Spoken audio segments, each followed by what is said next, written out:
maxaad ka taqaanaa maalinka caashuura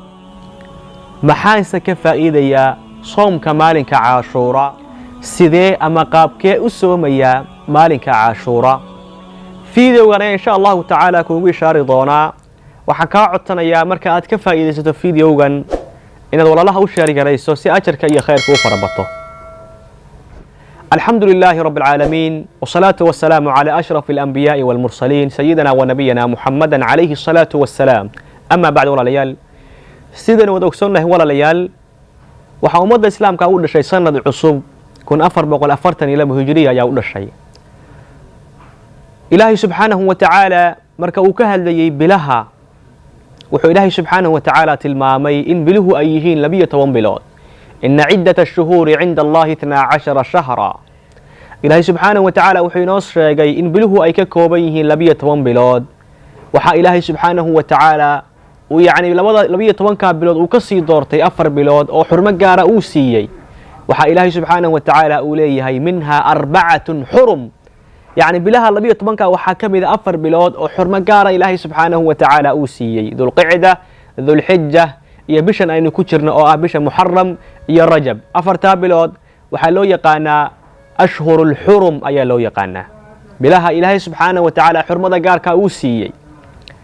bishan hadda aynu ku jirno waxa loo yaqaanaa shahrullahi al-muharram waxay kamid tahay sida aynu soo tilmaamay bilaha Ilaahay subhanahu wa ta'ala xurmada gaarka uu siiyay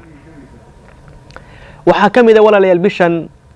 oo ah maalinka tobnaad maalinka loo yaqaano yawm Ashura su-aashu waxay tahay waa maxay maalinka caashuura jawaabtu waxay tahay maalinka caashuura waa maalinkii Ilaahay subhanahu wa ta'ala uu halaagay fircoon iyo qoomkiisii uuna badbaadiyay nabiyullaahi Muusa iyo qoomkiisii uu badbaadiyay waa maalin yani waqtigii jaahiliga quraysh ay yani karaameyn jireen oo ay soomi jireen waa maalin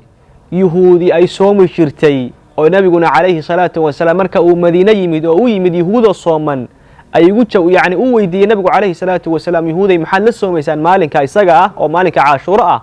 waxay ugu jawaabeen waa maalin weyn waa maalin wanaagsan waa maalin Ilaahay subhanahu wa ta'ala uu badbaadiyay nabiyullaahi Muusa iyo qoomkiisa fircoon iyo qoomkiisana uu halaagay markaasuu nabigu calayhi salaatu wasalaam wuxuu yiri annaga idinka xaq leh oo idinka dhow oo idinka mudan inaan maalinka isaga soomno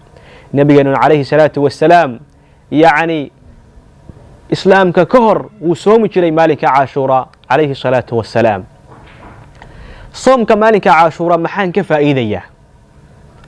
جوابته وحيتها صوم كمالك عاشوراء وحو النبي عليه الصلاة والسلام يلي صيام يوم عاشوراء أحتسب على الله أن يكفر السنة التي قبله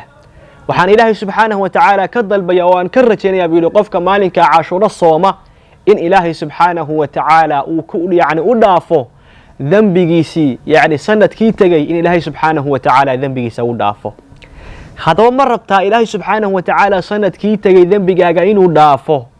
مالك عاشور الصوم مالك عاشور يسن كسيجن حتى هدي قلل له لها قله نيسو مالك عاشور الصوم لوذي أجرب إلهي سبحانه وتعالى وكسينا يا قله نو كان عيا فلقي مالك عاشوراء أنا صيام كذا نواد هليسة سيداء السومية مالك عاشوراء قاب كي السومية صوم كمالك عاشوراء والله ليال نبقوا عليه الصلاة والسلام وحوت المامي قاب كاللو السومية إنا يتهي مركي ويهود نبقوا عليه الصلاة والسلام ويمديقوا الصومن وحو نبقوا عليه الصلاة والسلام تلمامي إن إنقوا هدان المسلمين نهي آنو يهود كغحق لين نهي مالك إساقا إنا نصونه سيدا دراد النبقوا عليه الصلاة والسلام وحو يري صوم كمالك عاشور أو مالك تبناد مالين هل لجوه الرئيسيو أما مالين هل لجدن بيسيو سأين يهود خلافنا فالدقاس يونا كلافن كفائدة يسون مالك عاشور صوم كذا كفائدة أما مالين كه الرئيسي أو سديد الباتن كصون أما مالين كدن بيسي أو صدن كبصوم قفكي كرا إنه صدق يعني مال موت بالصوم مالك استقالات مالك تبناد مالك كوي تبناد قفكي كرا إنه يعني صومنا